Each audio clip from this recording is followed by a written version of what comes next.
Because many people are unable to keep it or to improve upon it so that they really journey from glory to glory.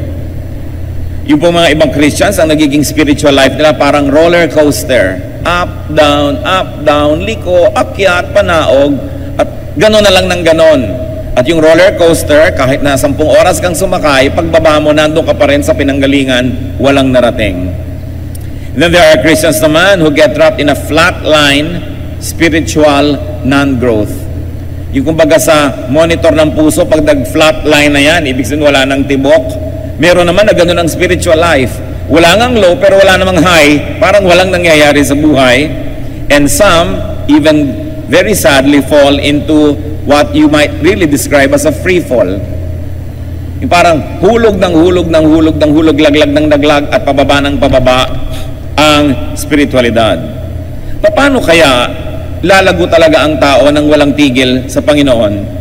Sapagkat sa maiksing buhay na ipinahihiram sa atin, mula nung nagkaroon tayo ng spiritual encounter, nung born-again experience, nung rebirth na yan, maiksi lang ang panahon para makalapit ng malapit ang tao doon sa nawala na kanyang katangian na maka-Diyos. How can we really grow spiritually from glory to glory? How can we really grow spiritually towards God-likeness again? How can we continuously find God is a very, very important issue in our life. Hindi lang minsan mong natagpuan ng Diyos, mo, Eureka, I found it. But finding God is a non-stop, ongoing, ever-increasing process. Hindi lang sasabihin mo, once upon a time na born again ako, tapos na. Because it was only the beginning. Dapat walang tigil ang pag-grow.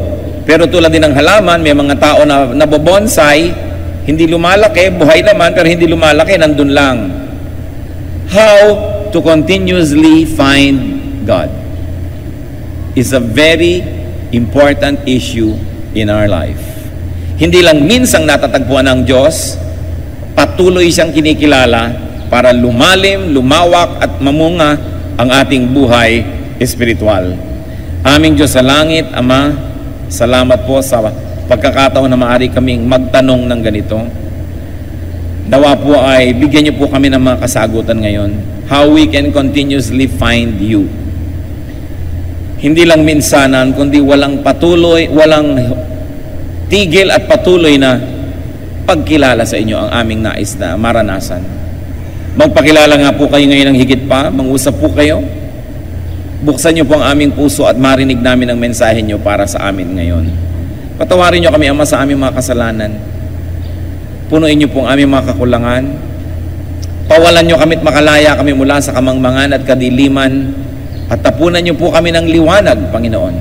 Nang sa ganon, lalong maging malinaw sa amin kung paano pa kayo kikilalanin sa araw-araw. Mangusap kayong may kapangyarihan, O God. Protect us from all works of evil, from presence of evil men and evil spirits, from the malicious plans of evil against us. Protect us even from our own ignorance and our own shortcomings. Fill our hearts with your presence. Sit on your throne of power, O God of heaven, and give blessings to your people. In the name of Jesus we pray. Amen. How to continuously find God? Well, bago pag-usapan yung continuously finding God, well, find God first. Yun ang unang-una. So first things first, find and have the kingdom of God. Find and have the kingdom of heaven in your heart. Because this is the center of the teachings of Jesus, the kingdom of heaven. At pinaulit-ulit na ito po ay lagi kong kinukot sa mga tao dahil ang priority natin kung minsan hindi yung priority ni Jesus. Ang priority niya is the kingdom of heaven. At maraming haka-haka ang mga tao tungkol sa kingdom of heaven. Iniisip nila, parang kaharian na physical, bababa kasama ng mga ulap. Luke 17:20-21, merong nakikipanayam sa Panginoon ng mga magagaling sa relihiyon. Once having been asked by the Pharisees when the kingdom of God would come, Jesus replied, "The kingdom of God does not come with your careful observation, nor will people say, 'Here it is,' or 'There it is,' because the kingdom of God is within you." Namnamin lang natin ang kahulugan nito. Napakalaki ng kaibahan na mangyayari sa paghahanap natin sa Diyos. Yung iba inaantay ang pagbaba ng langit, nilalagyan pa ng petsa. Inaantay kung kailan mangyayari yung tinatawag na end of the world. Nagsusuot pa ng mga helmet dahil daw maraming lalaglag na mga bato-bato mula sa langit. Sumusuot sa mga lungga, nagtatago sa mga kuweba. May mga nagtatalo-talo kung kailan ang petsa ng pagdating nito at away-awayan. Sinabi na nga sa Biblia, sabi ni Lord, the kingdom of God does not come with your careful observation. Hindi nyo kayang bantayan at hintayin kung kailan yan darating. Kasi, sabi niya, ang kaharian ng Diyos ay nasa inyong kalooban, nasa inyong puso. So, paano mababantayan ng iba kung kailan darating yun? Yun ay isang spiritual at personal na karanasan. Kaya may mga tao na dumating na ang kingdom sa kanila, sa iba hindi pa. Kasi sabi niya, it is within you. Ang paghahari ng Diyos sa puso ng tao, na hindi na yung tao ang hari, hindi na si Satanas ang hari, hindi na yung asawa ang hari, hindi yung anak ang hari, hindi pera ang hari, kundi ang Diyos, hari sa iyong puso. The kingdom of God has come upon you. Because wherever there is a throne that you give God to sit on and rule from, there is the kingdom. Of course, wherever the king is, there is the kingdom. Ang tanong lang natin, is God the king of your heart? Kasi yung iba religyoso, 20 years lang nagre-relihiyon, 50 years, 70 years, pero hindi naman talaga Diyos ang naghahari sa puso nila. Ang Diyos ay naghahari lang sa isang kwarto sa puso nila. Halimbawa, sa Sunday morning, o kaya sa kanilang tawag ng religion. Pero hindi Diyos ang Diyos sa kanilang negosyo. Hindi Diyos ang Diyos sa kanilang romantic life o love life. Hindi Diyos ang Diyos sa kanilang pamamaraan ng pakikitungo sa kapwa. Pero sa relihiyon nila, isang compartment, nandun ang Diyos. So hindi pa naghahari ang Diyos sa iyong puso. Kasi isang department lang. Kaya yung iba nagtataka, ang tagal-tagal ko na sa relihiyon, bakit wala naman ako nararanasan, walang nangyayari sa buhay ko? Kasi inaantay niyang kumidlat, kumulog, umuga ang lupa, kumalembang lahat ang kampana, bumaba ang mga tala. Yun ang ibig nila sabihin ng spiritual experience. When you let God rule in your heart, the kingdom is within you. And then what will happen to your vocabulary? It will change. What will happen to your outlook in life, to your value system, to your behavior and etiquette? It will change. What will happen to the way you do business and you move professionally? It will change. Then you say, wow, the kingdom has come. Parang hindi ko na kailangang abangan yung darating pa sa mga ulap dahil sa puso ko pa lang nandun na yung langit. Totoo na. So kumakain ako kahit na hindi masyadong mahal ang kinakain ko, may gana ako kasi ang Espiritu ng Diyos ay buhay sa akin. Malusog man ako o may sakit, nagtitiwala ako sa Diyos dahil alam kong mabuhay at mamatay, kasama ko siya. So hindi ako masyadong concerned. Hindi ako takot sa kamatayan dahil alam kong sa kabila nitong buhay na ito, nandun pa rin ang Diyos. Yun ang paghahari ng Panginoon sa ating buhay na kailangang mangyari, hindi lang magkaroon tayo ng relihiyon.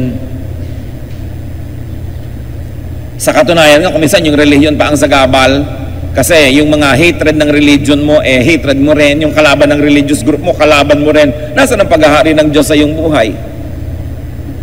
That's why people must be able to transcend religion and religiosity to let God rule in their hearts and therefore have the kingdom of God in their hearts. So the first thing you do is to be born again as Jesus prescribed. John 3:3, in reply, Jesus declared, I tell you the truth, no one can see the kingdom of God unless he is born again. Sobra naman kasing pinadali ng iba yung born again. A, accept that you're a sinner. B, believe in Jesus. C, confess Christ. Pumikit ka, tambagin mo si Kristo, itaas mo ang iyong kamay, at voila, born again ka na. Hindi naman gano'ng kasimple yun. Kailangan na iintindihan, dinidibdib nung gumagawa para magkaroon ng tunay na kahulugan. Kasi to be born again is not just an instant thing. Ibig sabihin, ipinanganak kang muli, parang bagong tao ka.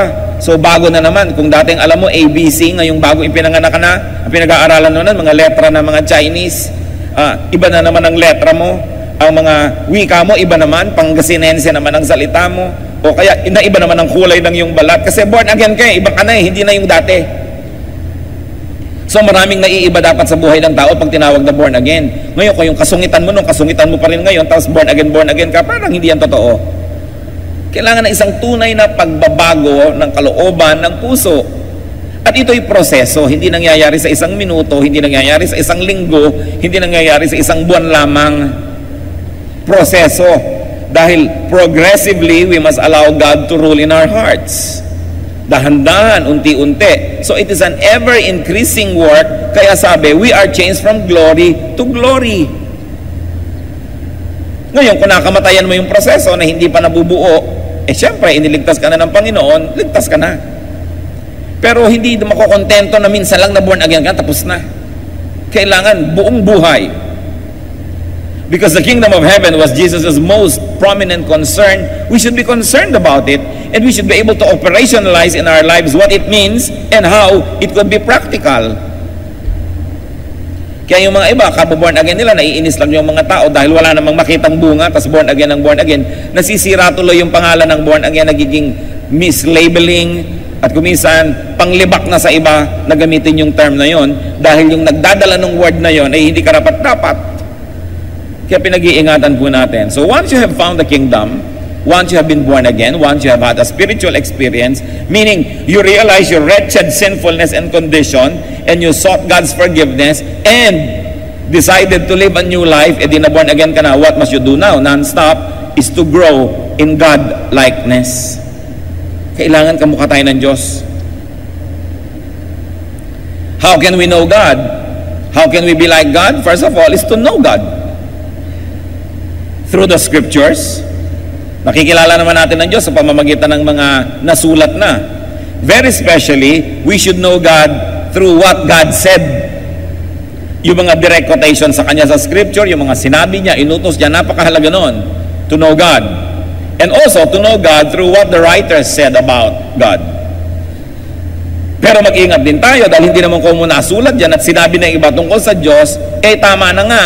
Kasi kung minsan, opinion lang ng tao yung sinasabi doon, hindi naman ibig sabihin ay yun na nga ang kinonfirm na katotohanan tungkol sa Diyos.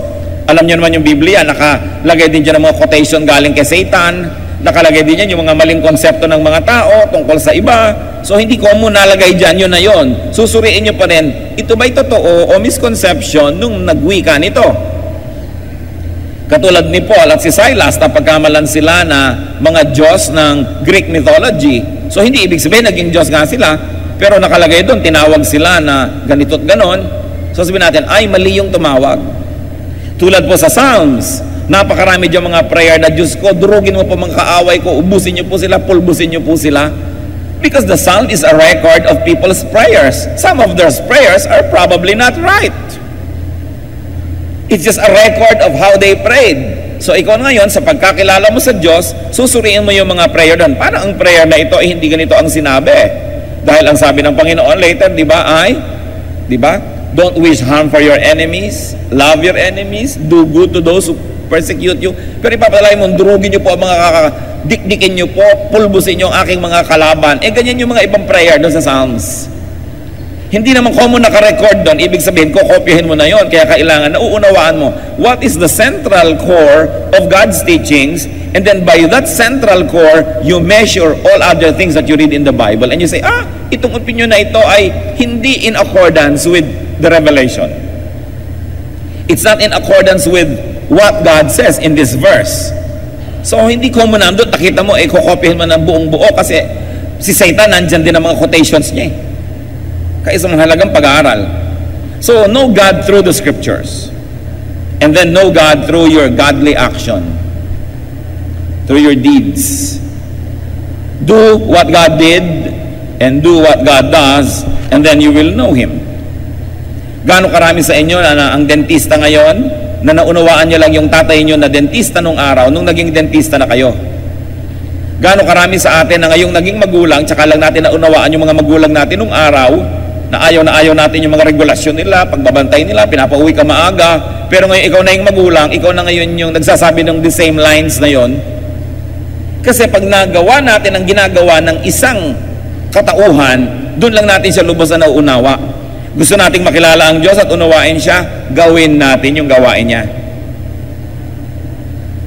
Kaya nga, gusto nyo maunawa ang isang pastor, magpastor kayo.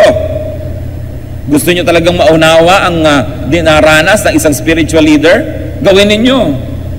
Sabi ko nga, I wish everyone would become pastors, then I can take my revenge. Kasi iba, hindi nila nauunawa yan eh. Subukan mong ipagawa at mauunawaan nila unti-unti ang mga bagay. So gusto po nating maunawaan ng Diyos, gawin natin ang mga ginagawa niya. Tularan natin siya. At habang nilalandas natin yung kanyang tinahak na yun, sabi natin, ay ganito pala talaga, ngayon nauunawaan ko. 1 Peter 1:16, be holy because I am holy. That is the requirement of God. You want to be God-like? You want to know me? Be like me. John 14:12, anyone who has faith in me will do what I have been doing. This is what Jesus said. Nananalig ka pala sa akin, kailangan ginagawa mo yung ginagawa ko. Kasi pag iba yung ginagawa mo sa ginawa ko, hindi ka totoong nananalig. Sa bibig lang yung pananalig na yan. So, kanina nakikilala natin ng Diyos sa Bible, mental knowledge. But through action, you get to know Him through experiential knowledge. And that is an even deeper understanding. Because you experience the experiences of God, then you know God more. We can know God through meditation. Very important. Kulang na kulang ito sa mga buhay ng maraming mga mananampalataya. Kulang sa meditation. Magpe-pray pero shopping list ang prayer, request list. Puro utos. Hindi meditation yun. Psalm 77:12, I will meditate on all your works and consider all your mighty deeds. So pag gusto nyo mag-meditate on the works of God, you concentrate on one work of God and just focus on it and think about it and let it sink down into your heart. You want to meditate on God's Word, hindi naman magbabasa ka ng 10 chapters. Meditate on one sentence, meditate on one idea, and just dwell on it.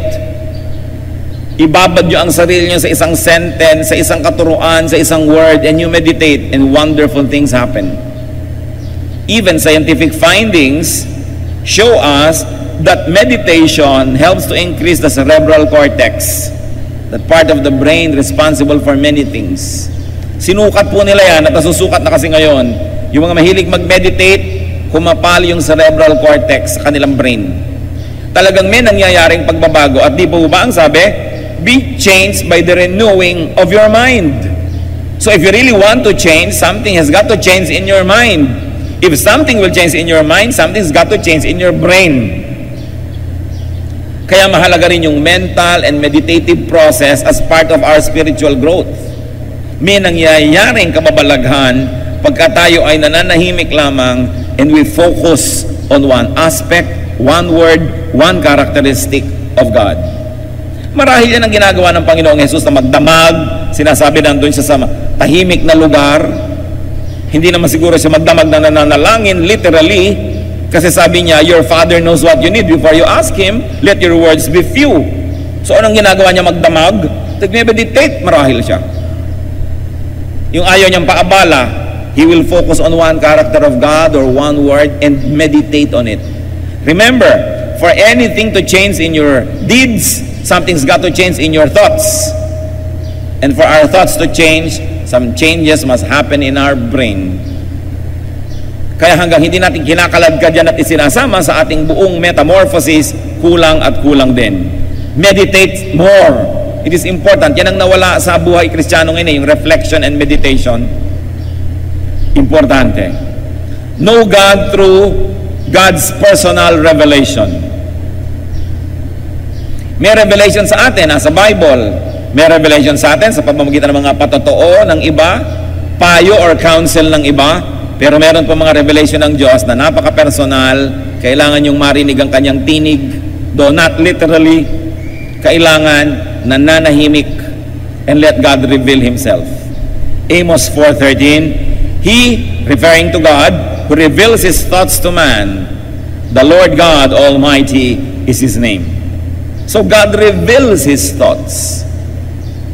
Kailangan natin yung ganong spiritual experiences na nakikita natin yung hindi natin dating nakikita, nadidinig ang hindi nadirinig. It is a spiritual journey at kailangan personal ang approach nyo dyan. Hindi nyo yan makukuha sa pag-attend ng Bible study, sa pag-attend ng worship, sa pag-attend ng fellowship.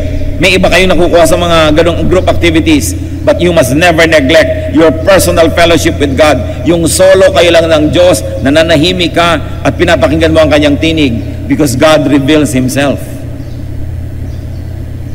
Know God through a deep understanding of God's image in you. Isa pa yung kulang sa pagkilala natin sa Diyos. Huwag na kayong lumayo. Kilalanin ninyo ang inyong sarili at may makikita kayo na imprint of God's image. Genesis 1:26, then God said, let us make man in our image, in our likeness. Kung minsan nane-neglect natin ito, na-appreciaten that we were made in God's image. May bakas ang personalidad ng Diyos sa ating personalidad.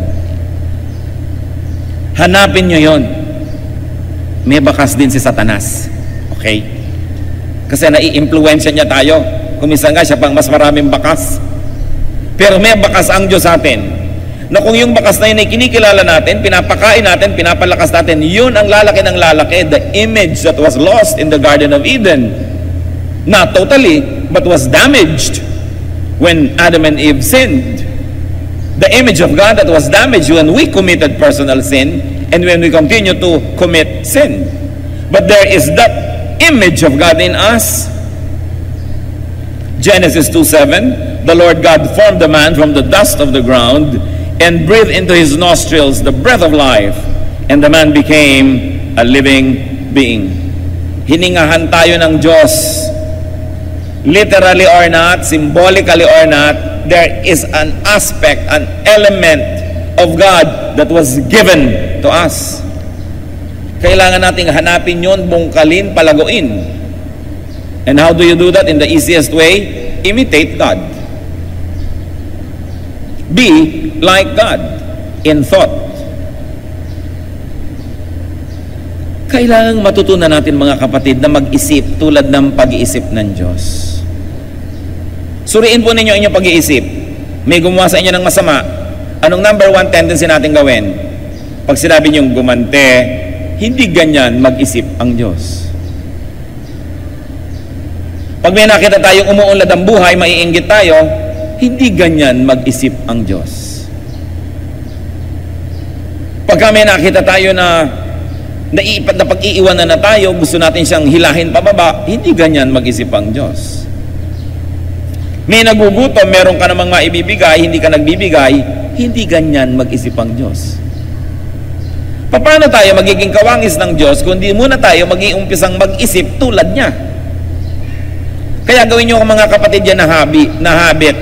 Sabihin niyo lagi sa sarili niyo, pagka medyo nag-iisip kayo na medyo Satanasya, sasabihin mo, hindi ganyan mag-isip ang Diyos. Pagka hindi ibinibigay ng mister niyo ang buong sweldo, sabihin mo, darling, hindi ganyan mag-isip ang Diyos. Diba? Pagka naman kinukupitan kayo ng asawa niyo at ibinibigay sa kamag-anak, sasabihin mo, dear, hindi ganyan mag-isip ang Diyos. No? Pagka sinasabi sa inyong overtime, hindi naman pala mo, hindi ganyan mag-isip ang Diyos. Napakahalaga, lalong-lalo kung sa sarili natin i-apply eh. Pag medyo naiinggit-inggit ka na, naiinis ka na, nababahuan ka na doon sa katabi mo at gusto mo siyang palayuin ang ubod ng layo, hindi ganyan mag-isip ang Diyos. Mula nga sa langit, pumunta siya sa lupa, nakisalamuha sa mga taong tulad natin. Pagka may kapatid ka, magmamanahan kayo, naghihingalo ang nanay ninyo, nag-aagawan na kayo, sabi niyo, hindi ganyan mag-isip ang Diyos. Pagka lang lagi ang naalala natin yon, we will be able to imitate God. Remember, the best way to imitate a person is not only to imitate his looks, but to imitate the way he thinks.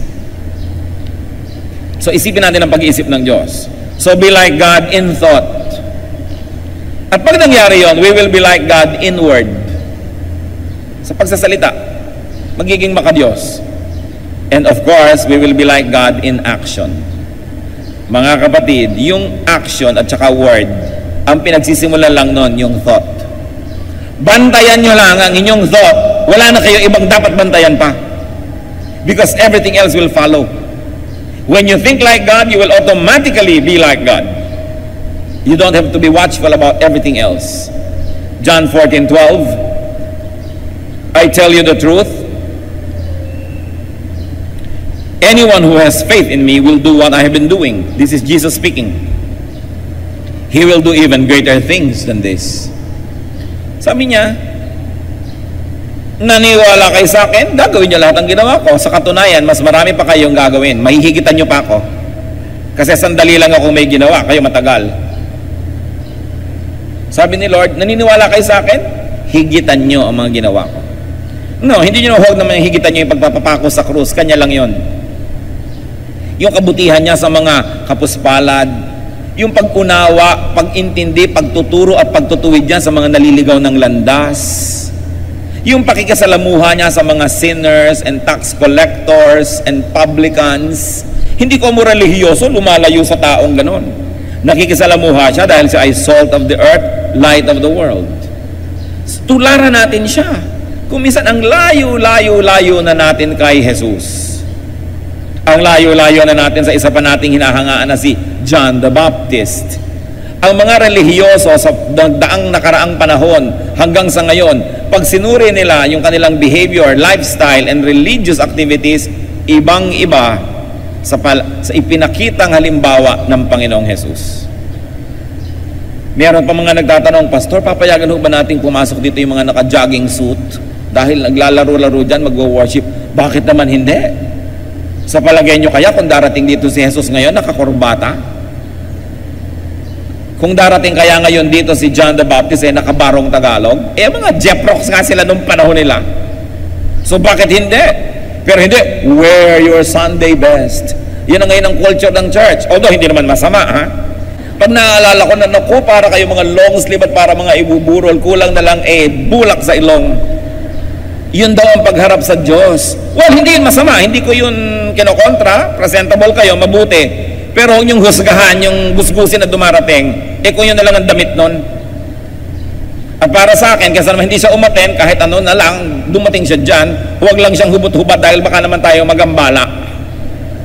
Pero huwag hinuhusgahan ng tao sa itsura, sa ganyan. Diba? Sasabihin pa natin, linggo dapat Sunday. May linggo ba sa langit? God is timeless. But it's nice to wear your best so that you look good for God. But don't judge people who don't share your opinion about dressing. Dahil may kani-kanyang kalagayan tayo. Kung may mga nagtitinda pa buong madaling araw, nagtinda pa dyan sa Nabotas, tapos pupunta dito para mag-church, ine-expect nyo ba na bihis na bihis? Di dala niya banyera, may mga dala siya mga kaliskis, at kumatalsikan kayo, pasensya kayo. Dahil ganyan mag-isip ang Diyos.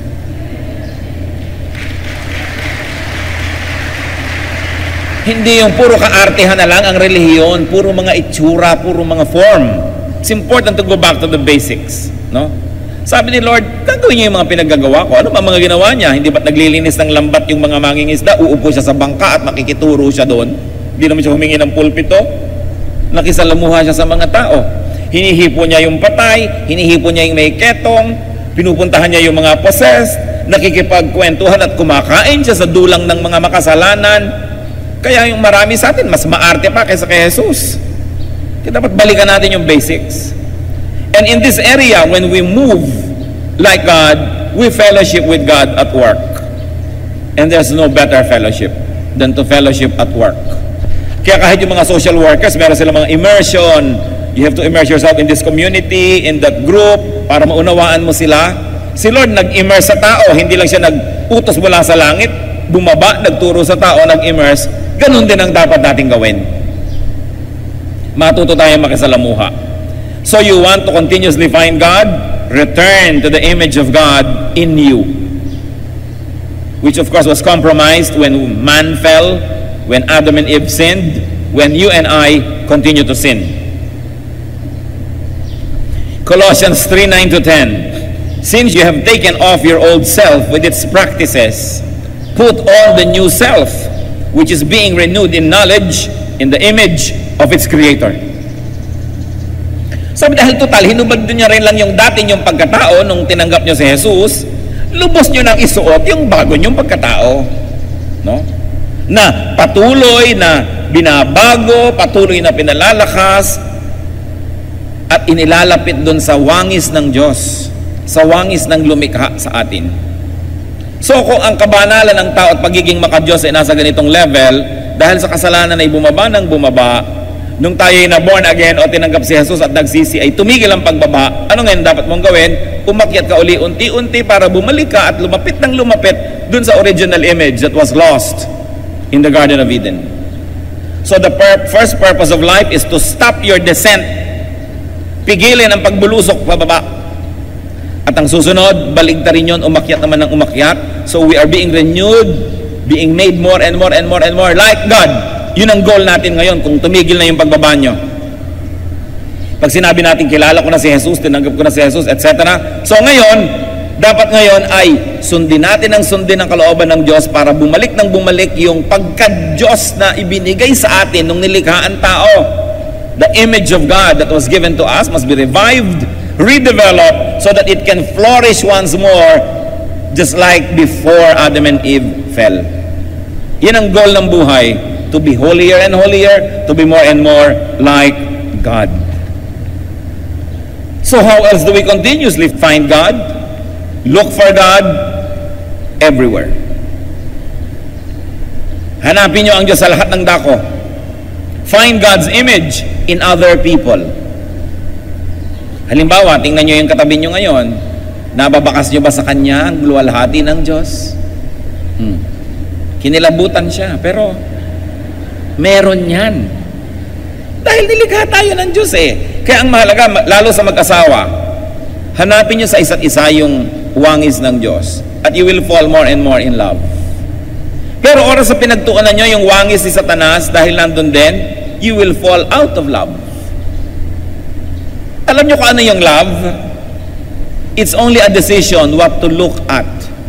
That is love. Kaya mga magulang, you always decide to look at what is good in your son or daughter. Kahit ang nakikita ng kapitbahay yung bad, ang nakikita nyo yung good. Kasi you decide to look at it. So, ang pakikitungo natin sa kapwa, pag sabi yung bad yan, hindi lang siguro siya bad. Siguro, you are looking for what is bad. That's why, that's what you see. Because if you also look for what is good, you will also find something good. Because even being bad is difficult to perfect. We are not perfect, so nobody can be perfectly bad. Meron pa rin yung good.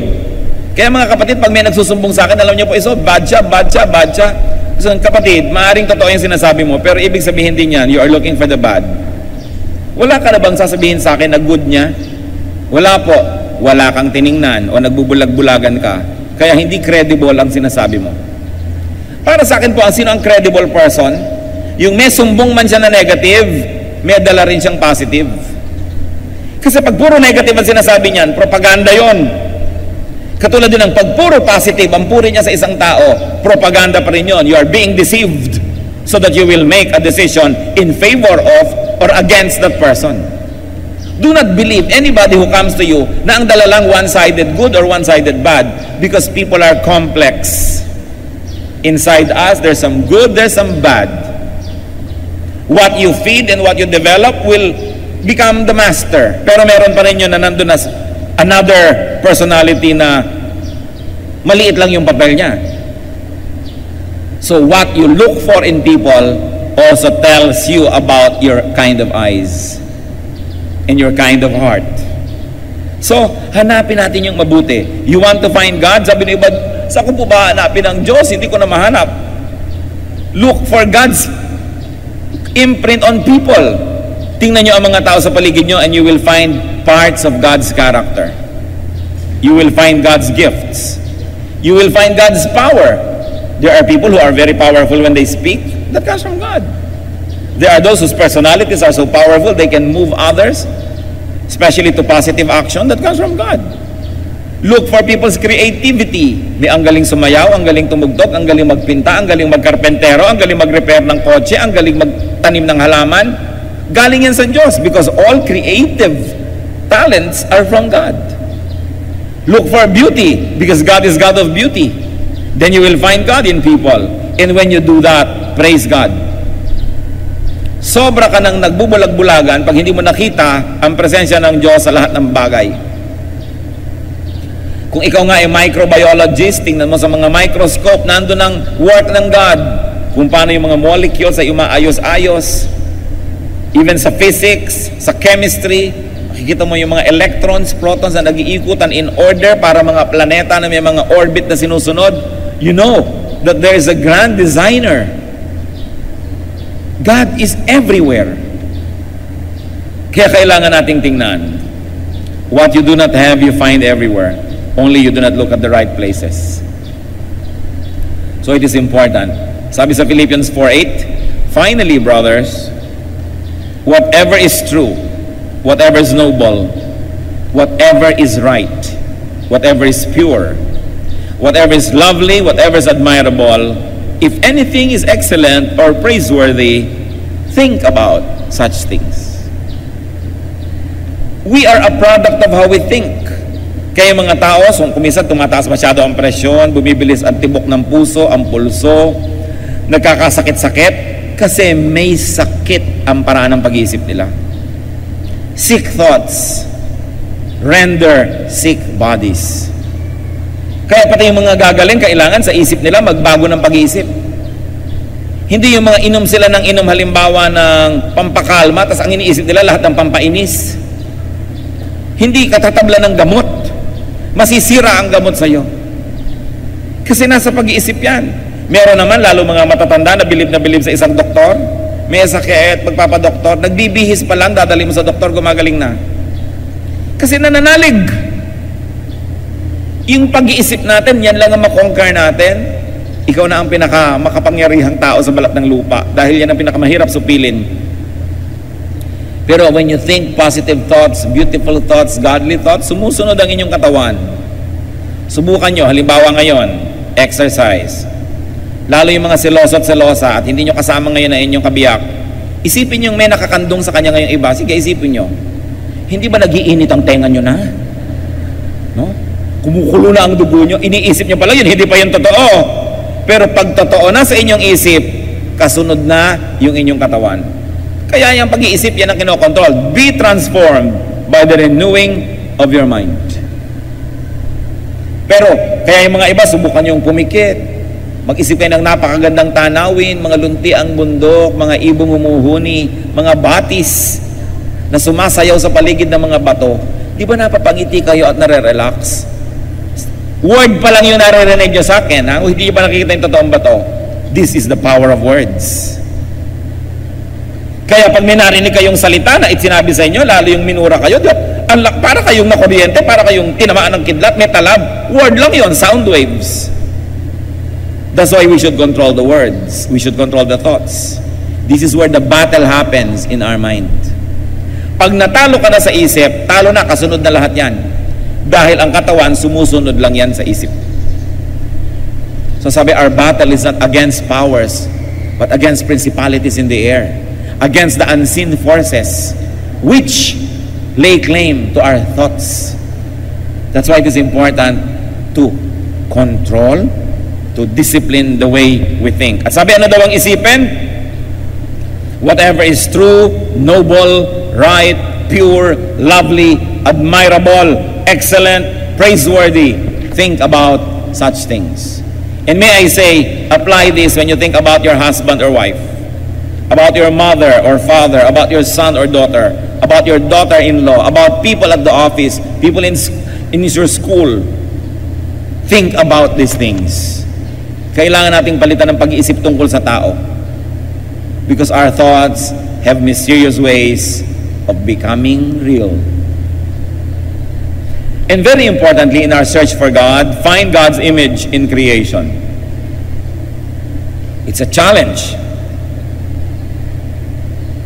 and a wonderful journey of discovery. Find God in nature. Hindi naman ibig sabihin yung dahon dasambahin mo dahil nandun ang Diyos. Tingnan niyo yung gawa ng Diyos doon sa dahon. Makikita niyo na may gumawa niyan. Find God in natural phenomena, in the heavenly bodies. Find God in cells and molecules. If you're a chemist, find God in chemistry, or in physics, in mathematics, in biology, in the arts, because the imprint of God is everywhere. Romans 1:20. For since the creation of the world, God's invisible qualities, His eternal power and divine nature have been clearly seen, being understood from what has been made, so that men are without excuse.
yung mga ivory carvings from China, hanggang kalit-liitan, may kubo dun sa loob, may tao dun sa tao, meron pa siyang kuto, nandun lahat.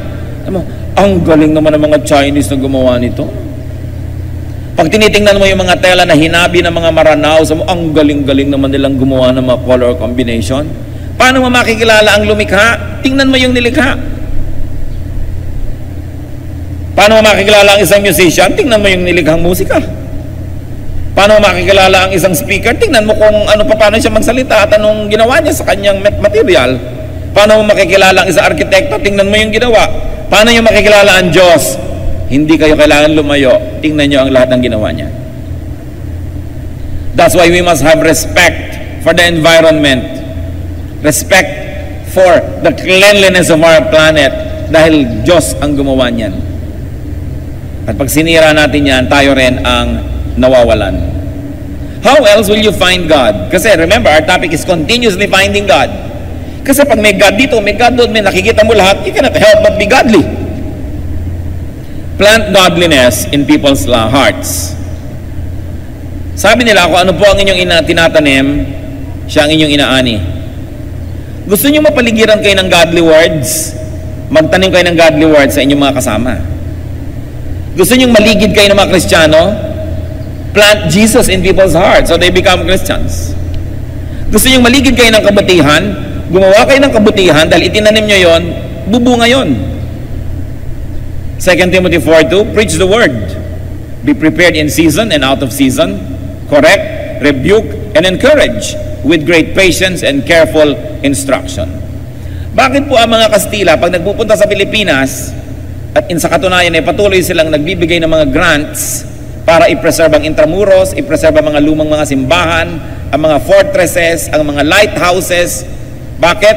Ba't ang mga Kastila ngayon, kahit saan pumunta sa Pilipinas, makikita nila yung mga simbahan, yung imprint ng kanilang relihiyon. Bakit? Kasi nagtanim sila dito ng daang taon. Daang taon sila nagtanim. Kaya kahit saan ka tumingin ngayon, ang center, focal point ng ating mga plaza, mga simbahan Katoliko. Diba? Sa ating architecture, mga bahay na bato, yung mga ginawa ng period na yun, kasi ang dami nilang itinanim eh. Bakit kahit saan ka na lang ngayon pumunta, nag-i-English sa mga Pilipino? Kasi itinanim ng mga Amerikano yung wika nila sa lahat ng elementary schools sa buong Pilipinas. Dahil nagtanim sila, umaani sila. Bakit hanggang ngayon wala pa tayong pambansang wika talaga na napaka-effective? Hindi naman natin tinataniman eh. Yun nga mga taga-region number ganon, gusto man nila uwitin ang pambansang awit sa kanilang dialect. Ayaw nilang gumawa na isang buong pambansang wika para sa lahat. Aamin basta yung wika namin ang gagamitin namin. Kaya hanggang ngayon, wala tayong na-evolve na talagang isang effective national language. Siyempre, kung hindi kayo nagtatanim, wala kang aanihin. Sasabihin natin, sobra naman ng Espanya ang influensya sa Pilipinas, sobra namang naapi, nagkutakot-takot na Praile, ang napakaraming tao. Nagtanim sila eh. Magtanim ka ng mabuti at masama, aani ka nun. So tayo, gusto nating maligid tayo ng godliness, di magtanim tayo ng godliness. Gusto nating maligid tayo ng mga mananampalataya, di magmisyon tayo at magtanim tayo sa mga puso. Gusto niyong maligid kayo ng kabutihan, magtanim kayo ng kabutihan. Proverbs 11:30, he who wins souls is wise. Galatians 6:10, therefore, as we have opportunity, let us do good to all people. Because what you plant is what you harvest. You harvest what you plant. It's a very basic reality. Galatians 6:7, a man reaps what he sows. Kung ano itinanim, aanihin. So when you replicate your godliness in other people, when you plant the word of God, when you do good deeds, eventually you will see God everywhere. And you will see God in everyone's heart. So you want to continuously find God? Exalt God everywhere. Purihin siya. Itaas ang kanyang pangalan kahit saan. Worship God anywhere and everywhere. John 4:21 and 24, Jesus declared, believe me, woman, a time is coming when you will worship the Father, neither on this mountain nor in Jerusalem.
because God is always around. Psalm 139, 7-9. Where can I go from your spirit? Where can I flee from your presence? If I go up to the heavens, you are there. If I make my bed in the depths, you are there. If I rise on the wings of the dawn, if I settle on the far side of the sea, even there your hand will guide me. Your right hand will hold me fast. In other words, saan man ako magpunta, O Diyos, naroon po kayo. God is everywhere. Something is very wrong if people do not find God. If people do not find God, it only means that they close their eyes, they refuse to see God, because the imprints of God's presence are everywhere. Matthew 7:7, seek and you will find. At yan po ang gusto kong iwang tanong sa ating lahat. Are we seeking God? Yung pag-attend ng ganitong mga public events is an act of seeking God, but it's not everything. If it's the only thing you do, well, you will find a bit of God, but you will probably not find enough that it becomes glorious in its proportion in your life. Kailangan ng meditation, kailangan ng personal study, ng prayer, kailangan ng pagsunod sa Diyos at paggawa ng kanyang mga gawain para dumami ang mga channels through which we can know and see God. Search for God above and beyond group Bible study, above and beyond worship and organized religion. The deep search for God is personal. Hindi pwedeng i-regulate ng leader, ituro kung saang chapter. It is a personal quest. Dapat po tayo may kani-kanyang personal na paghahanap sa Diyos. At pati yun, hingin nyo sa Diyos, paano po gagawin kong personal ito? Dahil sabi niya, ask and it will be given you. Seek and you will find. Knock and the door will be open to you. So magtanong sa Espiritu ng Diyos at gawin natin. Find God and enjoy God. Deuteronomy 4:29, if you seek the Lord your God, you will find Him. If you look for Him with all your heart and with all your soul. Aming Diyos, gustong-gusto po namin kayong lalong makilala. Gustong-gusto namin, Lord, na maging personal ang relasyon namin sa inyo. Gustong-gusto namin malapit sa inyo. Ituro niyo po sa amin, Panginoon, kung ano ang mga hakbang na dapat namin gawin bukod sa mga ginagawa na namin ngayon para lalo namin kayong makilala. Sa amin, Panginoon, ang mga kapatiran na hindi malaman kung paano ito gagawin, kahabagan ninyo, ituro nyo sa paraang mauunawa namin at magagawa kung paano kami malalapit sa inyo. More than religion or religious activity, we like a personal relationship with you, O God. Yung relasyon na meron sa